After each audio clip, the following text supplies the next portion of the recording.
Saudi അറേബ്യയിൽ ഗാർഹിക തൊഴിലാളി റിക്രൂട്ട്മെന്റുമായി ബന്ധപ്പെട്ട് വളരെ കാര്യമായിട്ടുള്ള മാറ്റങ്ങൾ വരികയാണ്.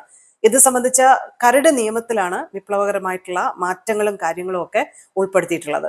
അപ്പോൾ പുതിയ ഒരു തീരുമാനം വരുന്നതോടെ 21 വയസ്സിൽ താഴെ പ്രായമുള്ളവരെ ഗാർഹിക ജോലിക്ക് നിയമിക്കാൻ പറ്റില്ല എന്നുള്ളതാണ്. അതിന് കംപ്ലീറ്റ്ലി നിരോധനം വരികയാണ്.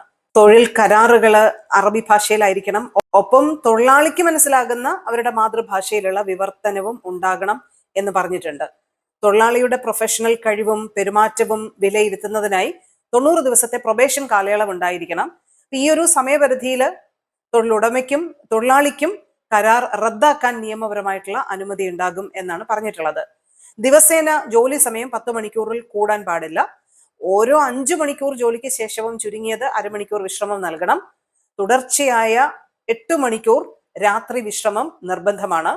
ആഴ്ചയിൽ ഒരു ദിവസം ശമ്പളത്തോടു കൂടിയ അവധിക്ക് തൊഴിലാളിക്ക് അർഹതയുണ്ട്. അധിക ജോലിക്ക് ഓവർ ടൈം കരാർ പ്രകാരമുള്ള പ്രത്യേക വേതനം നൽകണം എന്നാണ് പറഞ്ഞിട്ടുള്ളത്. മന്ത്രാലയം അംഗീകരിച്ചിട്ടുള്ള ഡിജിറ്റൽ പ്ലാറ്റ്ഫോമുകൾ വഴി മാത്രമേ വേതനം നൽകാവൂ എന്നുള്ള ഒരു കാര്യമാണ് പറഞ്ഞിട്ടുള്ളത്.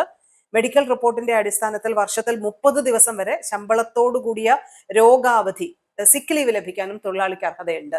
നിയമവിരുദ്ധമായിട്ട് കരാർ അവസാനിപ്പിക്കുകയാണെങ്കിൽ 2 മാസത്തെ ശമ്പളം നഷ്ടപരിഹാരം നൽകേണ്ടതായിട്ട് വരും എന്നതടക്കമുള്ള നിരവധി കാര്യങ്ങളാണ് ഇതിൽ ഉള്ളത്. മാനവ വിഭവശേഷി സാമൂഹിക വികസന മന്ത്രാലയം ഇസ്തില പ്ലാറ്റ്ഫോം വഴി പുറത്തിറക്കിയ കരട് നിയമത്തിലാണ് വിപ്ലവകരമായിട്ടുള്ള മാറ്റങ്ങൾ അടക്കം ഉൾക്കൊള്ളിച്ചിട്ടുള്ള പ്രധാനപ്പെട്ട കാര്യങ്ങളുള്ളത്. ഇത് വൈകാതെ പ്രാബല്യത്തിൽ വരുമെന്നാണ് സൗദി അറേബ്യയിൽ നിന്ന് നമുക്കിപ്പോൾ ഷെയർ ചെയ്യാനുള്ള കാര്യം.